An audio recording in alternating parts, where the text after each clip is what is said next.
جو دیندار نہیں ہے ان کی تو بات ہی نہیں کر رہا نا، ان کی نظر میں تو عدت ودت کی کوئی 2 ٹکے کی حیثیت ہی نہیں ہے، وہ تو اس کو تقیانوسی حکام سمجھتی ہے۔ لیکن جو دیندار ہیں وہ بھی بھائی، وہ ڈیتھ ہوئی، شوہر کا چہرہ دیکھنے کے لیے جا رہی ہیں اسپتال، پھر وہ فلانے کے کام سے جانا ہے تو آج فلانے کے کام سے جانا ہے، تو آج یوں کرنا ہے، آج یہ کرنا ہے، یہ فلانے پورشن میں چلی جاتی ہوں، ماموں کے گھر جا کے عدت گزار لیتی ہوں۔ بھائی اللہ تعالیٰ نے جو عدت کے حکام دیے ہیں، شوہر کی ڈیتھ ہوتے ہی عورت کی عدت بولو شروع، اور عدت میں 2 کام لازمی ہیں، گھر سے نہیں نکلنا ہے، زینت اختیار نہیں کرنی۔ اب اس میں لوگ ہمیں تنگ کرتے ہیں، یار وہ چہرہ دیکھنے جانا چاہتی ہے ہاسپٹل میں، بھائی شوہر کو گھر لے آؤ، اگر بیوی نے اپنے شوہر کو دیکھنا ہے میت کو گھر لے آؤ، عورت نہیں روڈ پہ آ سکتی، جنازے کی چارپائی کے پیچھے پیچھے جا رہی ہوتی ہے گھر سے باہر نکل کے، پھر اللہ کو غضب آئے گا۔ جب میں نے ایک آرڈر دے دیا ہے اس کو ہلکا کیوں لے رہے ہو؟ عیادت کے لیے نہیں جا سکتی وہ، سمجھ رہے کہ بھئی فلاں بیمار ہے تو چلو میں عیادت کے لیے چلی جاؤں، فلاں کی ڈیتھ ہو گئی چلو میں تعزیت کے لیے، حج ختم ہو جاتا ہے اس سے۔ حج کی کتنے مسئلے آتے ہیں، عورت نے حج کی درخواست دی ہوئی ہے، نام آ گیا، حج پہ جانے کی تیاری ہو گئی، شوہر کا انتقال ہو گیا، اب جس دن جانا ہے 4 مہینے تو ہو جائیں گے، 10 دن رہ جائیں گے، تو ہم کہتے ہیں بھائی 10 دن کیا، 1 گھنٹہ بھی رہ گیا ہو نا 4 مہینے 10 دن ہونے میں، آپ کو 1 گھنٹہ پہلے بھی نکلنے کی اجازت نہیں، بے شک حج ضائع ہو جائے کوئی بات نہیں، حج کینسل ہو جائے، کیونکہ حج کی فرضیت پہ عدت مقدم ہے، حج اگلے سال بھی ہو سکتا ہے، عدت تھوڑی ہو سکتی ہے۔ تو ہاں، یہ اللہ نے آسانی رکھتی ہے کہ جس عورت کا کوئی کمانے والا نہ ہو، اللہ نے لچک، جہاں شدید ضرورت تھی وہاں اللہ نے خود بخود لچک رکھ دی، کہ بھوکے تو نہیں مر سکتے نا، کمانے والا کوئی نہیں ہے تو کمانے کے لیے جا سکتی، مجبوری ہے وہی کمانا۔ اس میں فقہاء نے بیان کیا، دن دن میں جائے بغیر زینت اختیار کیے، اور دن دن میں واپس آ جائے، اور صرف کمانے کی حد تک باہر نکلے، ادھر ادھر نہ جائے۔ اب اس میں خواتین یہ کیوں ایسے کیا، بھائی اللہ کا حکم ہے، اب اس میں آپ کو چونو چرا کی اجازت بولو نہیں ہے، بس آرڈر دے دیا۔ پھر اللہ نے یہ بھی حکم نازل کر دیا کہ اگر عورت پریگننسی میں ہے تو بچہ ہوتے ہی اس کی عدت ختم ہو جائے گی۔ دیکھو ہمارے نبی صلی اللہ علیہ وسلم بھی اللہ کے آرڈر کے سامنے کیسے اپنی عقل نہیں استعمال کرتے تھے۔ ایک صحابیہ کو حمل تھا، ان کے شوہر کی ڈیتھ ہوئی ہے اور ادھر بچہ پیدا ہو گیا، ادھر ڈیتھ ہوئی اور ادھر فوراً ہی، اب ان کو خیال ہوا بھائی اتنی جلدی تو عدت پوری نہیں ہوتی، تو کیا کر رہے ہیں، نبی نے سے مسئلہ پوچھا گیا، آپ نے فرمایا ختم۔ جب اللہ نے کہہ دیا وَأُولَاتُ الْأَحْمَالِ أَجَلُهُنَّ أَن يَضَعْنَ حَمْلَهُنَّ، کہ حمل والی عورت کی عدت یہ ہے کہ بچہ جن لے، تو بچہ جن دیا تو اللہ نے تو نہیں کہا کہ 1 سیکنڈ بعد جنے یا 1 سال کے بعد جنے، اللہ نے یہ کہا ہے اللہ نے قرآن میں، تو ہمارے نبی بھی اللہ کے حکم کو کیسے فالو کرتے تھے نا۔ اگر یہی بچہ پہلے پیدا ہو جاتا، پیدا ہوتے ہی شوہر کی موت ہو جاتی، فقہا بہت باریک مسائل بیان کرتے ہیں، اور آج کل کے اسکالر نا ان کا مذاق اڑاتے ہیں کہ دیکھو یہ اتنی باتوں میں لوگوں کو الجھایا ہوا ہے۔ فقہا نے بیان کیا ہے کہ ادھر بچہ پیدا ہوا، کیونکہ ایسا ممکن ہے، قانون جب لکھا جاتا ہے تو امکان کو بھی لکھا جاتا ہے کہ ابھی آدھا بچہ پیدا ہوا ہے اور شوہر کی ڈیتھ ہو گئی تو کیا ہوگا۔ ایک ہے بچہ پیدا ہوتے ہی شوہر کی ڈیتھ ہو جائے، تو بچہ چونکہ پہلے پیدا ہوا ہے، شوہر کی ڈیتھ بعد میں ہوئی ہے، تو اب عدت کیا ہوگی، اب 4 مہینے 10 دن چلے گی۔ ادھر شوہر کی ڈیتھ ہوئی اور فوراً بچہ پیدا ہو گیا تو عدت ختم۔ اب ایسے بھی کیس قیامت تک کے لیے دین آیا ہے نا، ایسا بھی ممکن ہے کہ شوہر کی ڈیتھ ہوئی اور بچہ آدھا پیدا ہوا ہے اور ادھر ڈیتھ ہوئی اس کی، یعنی ولادت ہو رہی تھی اور شوہر کا انتقال، امکان تو ہے نا، لا جب لکھا جاتا ہے نا تو اس میں امکانات بھی لکھے جاتے ہیں، تو فقہا نے اس میں بھی بحث کی ہے کہ اس صورت میں کیا ہوگا، یا عورت کنفیوز ہے، پتہ ہی نہیں چل رہا کہ جب اطلاع ملی ہے تو بچہ پیدا ہو چکا تھا یا نہیں ہوا تھا، اس کے بھی فقہا نے احکام لکھے ہیں، تو بہت باریکیوں میں جا کے، تاکہ آئندہ آنے والے لوگوں کو کنفیوژن نہ ہو۔ آپ کتاب میں جا کے دیکھو، ہر مسئلہ فقہا نے ڈسکشن کی ہے اور اس کو بیان کیا ہے، تو ذرا سے فرق سے عدت کا حکم چینج، لیکن کیوں اتنا احتیاط کیوں؟ بھائی اللہ کا جب لا ہے تو وہ 2 اور 2 4 کی طرح ہے، سمجھتے ہو کہ نہیں سمجھتے ہو؟ جب اللہ نے کہہ دیا کہ بھائی جو حمل والی عورت ہے اس کا بچہ پیدا ہوتے عدت ختم، اگلے سیکنڈ میں بچہ پیدا ہوا عدت ختم۔ حضرت عائشہ کا قول ہے یا کسی صحابی کا کہ شوہر کو ابھی غسل بھی دیا جا رہا ہو نا، ابھی دفنایا بھی نہیں جا رہا ہے اور بچہ پیدا ہو جائے تو بس ختم عدت، چاہے دفنایا بھی نہ ہو، فوراً نکاح کر سکتی ہے وہ، ٹھیک ہے نا، فوراً نکاح کر سکتی ہے، تو اللہ نے اجازت دے دی اس کو۔ اب اس میں حکمت کیا ہے ہمیں نہیں پتا بھائی، اللہ کا حکم ہے، نس وارد ہو گئی، تو نبی نے بھی اس پر عمل کیا، صحابہ نے بھی، ائمہ مجتہدین نے بھی. لیکن یہ نہیں ہے کہ جی 40 دن کی عدت، بعض 40 دن کی عدت منا رہی ہیں، بعض جو ہے وہ سفر کر رہی ہیں عدت کے دوران. تو ہاں گھر اکیلا ہے، وحشت ہے اس میں بہت زیادہ، خوف ہے، کوئی خطرہ ہے چوری چکاری کا، تو مجبوری میں پھر وہ گھر چینج کر سکتی ہے. جیسے کوئی ایسی جگہ پہ رہ رہی ہو جہاں چور ڈاکو کوئی ساتھ رہنے والا نہ ہو، وہ ایک الگ مسئلہ ہے. دودھ پیتے بچے کی الٹی کیا ناپاک ہے؟ یہ سوال پوچھا ہے جی ام عیسیٰ نے مان صحرا سے. دودھ پیتا بچہ اگر ماں کے کپڑوں پر الٹی کر دے تو کیا یہ کپڑے ناپاک ہو جائیں گے؟ دیکھیے، دودھ پیتے بچے کی الٹی اور بڑی عمر کے آدمی کی الٹی کے احکام میں کوئی فرق نہیں ہے. اگر منہ بھر کے الٹی ہوئی ہے، یعنی منہ بھر کا مطلب کہ بہت زیادہ الٹی ہوئی ہے اور منہ فل جیسے بھر جاتا ہے، تو چاہے بڑے کی الٹی ہو یا بچے کی الٹی ہو، دونوں ناپاک ہیں. اگر وہ یعنی یہ ہتھیلی کی گہرائی جو ہے نا، جو 5 روپے کا آج کل سکہ ہوتا ہے، اس کے بقدر اگر لگی ہوئی ہے تو کپڑا ناپاک ہے. اس سے کم ہے تو شریعت میں معاف ہے وہ. اور اگر تھوڑی سی الٹی ہے تو چاہے چھوٹے بچے کی ہو یا بڑے کی ہو، وہ پاک ہے.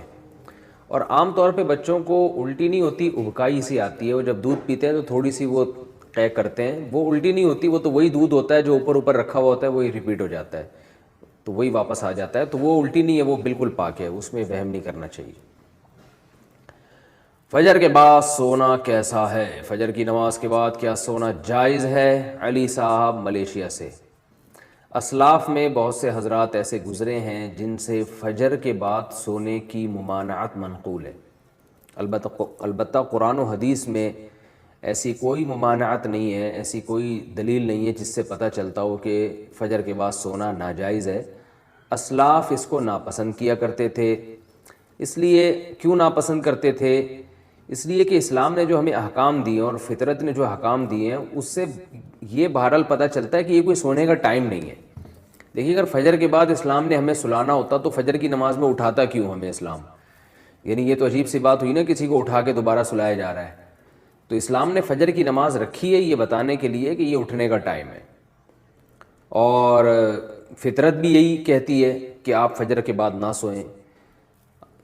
پرندوں کو دیکھ لیں، جانوروں کو دیکھ لیں آپ، کہ پرندے صبح صبح کیسا چہچہانا شروع کر دیتے ہیں. بلکہ مرغا تو تہجد کے وقت سے ہی اذانیں دینا شروع کر دیتا ہے. اور آپ صلی اللہ علیہ وسلم نے فرمایا لا تسبوا الدیک فإنہ یؤذن للصلاۃ. مرغے کو برا مت کہا کرو، اس لیے کہ وہ اذان کے لیے، وہ نماز کے لیے جگاتا ہے.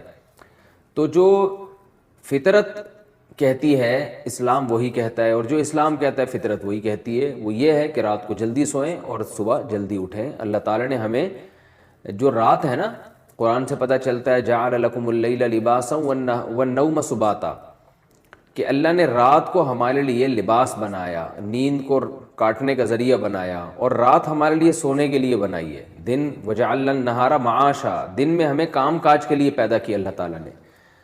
تو یہ غیر فطری بہرحال ہے. اور رسول اللہ صلی اللہ علیہ وسلم نے ترغیب بھی دی ہے کہ صبح اپنے کاموں کا جلدی آغاز کیا جائے. حدیث میں آتا ہے، آپ صلی اللہ علیہ وسلم نے فرمایا، صحیح حدیث ہے، بورک لامتی فی بکورہا، فرمایا میری امت کے لیے اللہ نے صبح کے وقتوں میں برکت رکھی ہے. صبح کوئی بھی کام شروع کیا جائے گا تو اس میں برکت ہوگی. افسوس کے ساتھ کہنا پڑتا ہے کہ بہت سے غیر مسلموں نے اس پر عمل شروع کر دیا. چائنا میں آپ دیکھیں لوگ صبح اٹھ جاتے ہیں. میں تھائی لینڈ میں تھا، فجر کی نماز کے بعد میں نکلا تو ساری مارکیٹیں کھلی ہوئی تھیں. تو جو کام مسلمانوں کے کرنے کا تھا وہ غیر مسلم کر رہے ہیں. ہاں البتہ یہ ہے کہ جب آپ رات جلدی سوئیں اور صبح جلدی اٹھ جائیں تو پھر دوپہر کو قیلولہ کریں. سونے کا ٹائم دوپہر کو ہے، اس کی بہت تاکید ہے قرآن و سنت میں. قیلوا فإن الشیطان لا یقیل، آپ صلی اللہ علیہ وسلم نے فرمایا قیلولہ کیا کرو، شیطان قیلولہ نہیں کرتا. اور صحابہ، تابعین، اسلاف سب کی سنت ہے. گورے یہاں تک لکھتے ہیں کہ جب مسلمانوں کی خلافتیں تھیں تو پورا اہل اسلام دوپہر کو کھانے کے بعد سویا کرتا تھا، تھوڑی دیر آرام کرتے تھے، اور اس سے بہت زیادہ انسان کو طاقت ملتی ہے، دماغی بھی جسمانی بھی سکون بھی ملتا ہے، اور وہ بہت تیار ہو جاتا ہے بہت دیر تک کام کاج کرنے کے لیے. تو جو سونے کا جو نیچرل ٹائم ہے وہ ہے عشاء پڑھتے ہی آپ سو جائیں اور رات کو بہت جلدی اٹھیں آپ. یعنی 5-6-7 گھنٹے 5 گھنٹے 6 گھنٹے، کسی کو بہت زیادہ سو لیا تو 7 گھنٹے سو جائے گا. تو 5-6 گھنٹے کی نارملی نیند پوری کرنے کے بعد آپ اٹھ جائیں، اور پھر فجر کی نماز سے 10-15 منٹ پہلے آپ تھوڑی دیر کے لیے ایک شارٹ نیپ جسے کہہ سکتے ہیں، بہت تھوڑی سی دیر آرام وہ کر لیں، وہ بھی سنت ہے. یعنی آپ رات بہت جلدی سو گئے، عشاء پڑھتے ہی بہت جلدی رات کو اٹھ گئے آپ، کیونکہ کئی گھنٹوں کی آپ کی نیند پوری ہو جائے گی اگر آپ عشاء کے بعد سوتے ہیں. اور پھر فجر کی نماز سے پہلے آپ تھوڑی دیر، اذان کے بعد نماز سے پہلے 10-15 منٹ آپ تھوڑی دیر ہلکی سی نیند لے لیں، اس سے دوبارہ فریش ہو جائیں گے. اس کے بعد پھر آپ دوپہر کو کھانے کے بعد تھوڑی دیر آرام کریں، سوئیں.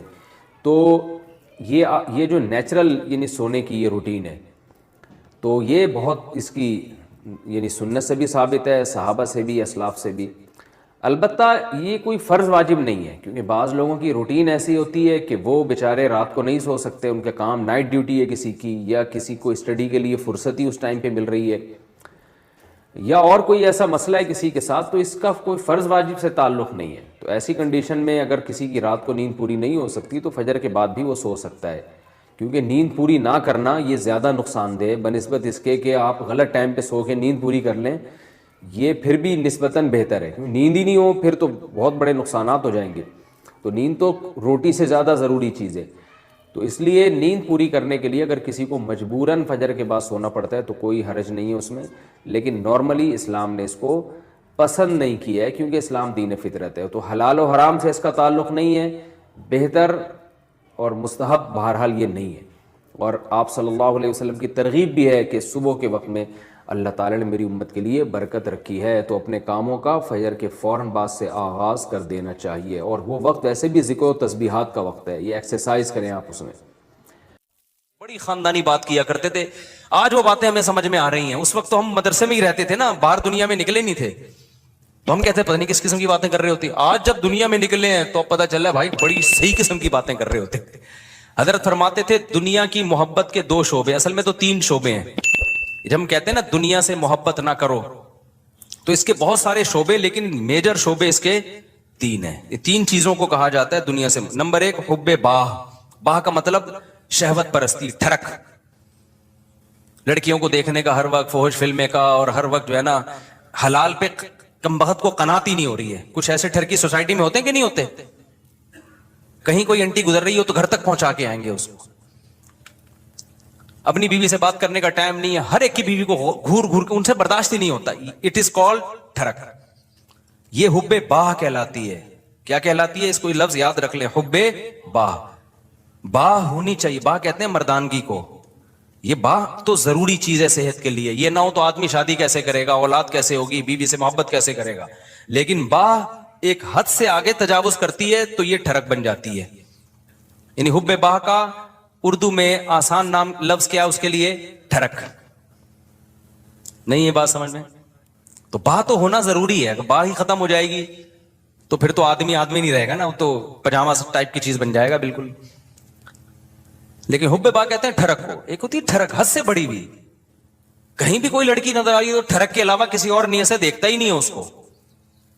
ہوتے ہیں ایسے سوسائٹی میں لوگ، ان کا علاج بھی کرنا پڑتا ہے، ان کو چھڑوانا پڑتا ہے، کچھ دن عورتوں سے دور رکھنا پڑتا ہے. کسی کو لڑکوں کی ٹھڑک بھی اللہ معاف فرمائے تو بہت ہی غلیظ ٹھڑک ہے، یہ بھی پڑ جاتی ہے کسی کو. تو اتنی ہو کنٹرول میں، شہوت کنٹرولڈ ہونی چاہیے. آپ کو حلال اور حرام کا فرق ہونا چاہیے. تو جس کے اندر یہ ٹھڑک ہے تو اس کو بھی تصوف کی اصطلاح میں کہا جاتا ہے یہ دنیا کی محبت کا مریض ہے. ہوتے ہیں کچھ لوگ ایسے، نماز بھی پڑھ رہے ہیں، روزے بھی رکھ رہے ہیں، زکاتیں بھی دے رہے ہیں، اللہ اللہ بھی کر رہے ہیں، مگر کہتے ہیں بھائی عورت ہماری مجبوری ہے. بھائی وہ کیا کہتے ہیں بھائی؟ تو بس وہ کہیں بھی ایسے، میں نے دیکھا کاؤنسلنگ کرنے والے نیک لوگ کسی خاتون کو سمجھا رہے ہیں کہ اپنے شوہر سے محبت کرو. اتنی محبت سے سمجھایا کہ عورت کو اس سے محبت ہو گئی، کیونکہ اس مرد کے اندر ٹھڑک تھی. یہ سمجھاتے ہوئے اس کی نیت کیا تھی؟ خراب. بعض لوگ ہوتے ہیں تمیز سے سمجھا رہے ہوتے ہیں، ایسے ایٹیٹیوڈ عورت کے سامنے پیش کر رہے ہوتے ہیں تو عورت اس سے متاثر ہو جائے. تو بتاتے نہیں ہیں کہ ہم برے ہیں، لیکن ایٹیٹیوڈ سے لگتا ہے کہ بھائی تم 2 نمبر آدمی ہو، تم کیا ہو. ایک آدمی کہا میں کسی داڑھی والے کے پاس اپنی بیگم کو لے کر گیا تاکہ وہ میری بیگم کو سمجھائے. وہ داڑھی والا کہہ رہا ہے آدھا گھنٹہ تک میری بیگم ہی کو دیکھتا رہا کم بخت. کہہ رہے مجھے اتنا غصہ آیا تو میں نے کہا تم پہلے تحقیق تو کر لو کہ کس کے پاس لے کے جانا ہے, کس کے پاس لے کے نہیں جانا. سمجھواؤ اس آدمی سے رہے ہو جس کے بارے میں خود خطرہ ہے کہ اتنا نہ سمجھا, ایسا نہ ہو یہ سمجھا کے اپنے ساتھ ہی لے جائے. بعض لوگ سمجھانے کے لیے گھر پہنچ جاتے ہیں. تو ٹھڑک کہ بھائی جو اللہ نے آپ کے لیے بنائی ہے وہ آپ کی ہے, باقیوں سے نا امید, ختم, ہماری کچھ نہیں لگتی, ایسی کی تیسی جاؤ بھائی. یہ ٹھڑک جس دن ختم ہو گئی تو اس کا مطلب دنیا کی محبت 1/3 آپ کے اندر ختم, 1/3 آپ انسان کے بچے بن گئے. دوسرا شعبہ حب مال, پیسے کی ٹھڑک. پیسے کی محبت بری نہیں ہے, یہ نیچرل ہے, کیونکہ پیسوں سے بہت ساری ضرورتیں پوری ہوتی ہیں انسان کی. محبت نہ ہوگی تو کمائے گا کیسے؟ ایک آدمی کو نوٹ اچھے ہی نہیں لگتے تو وہ صبح جائے گا کمائے گا, مزدوری کرے گا وہ؟ تو اسلام نے یہ نہیں کہا کہ پیسے سے محبت نہ کرو, وَإِنَّهُ لِحُبِّ الْخَيْرِ لَشَدِيدٌ, خیر کہا اللہ نے, اس سے بے شمار ضرورت پوری ہوتی ہے. جیسے باہ کی محبت بری چیز نہیں ہے, ٹھڑک بری چیز ہے, ایک لمٹ میں ہونی چاہیے, ایسے ہی پیسے کی محبت بھی بری چیز بولو نہیں ہے, نیچرل ہے.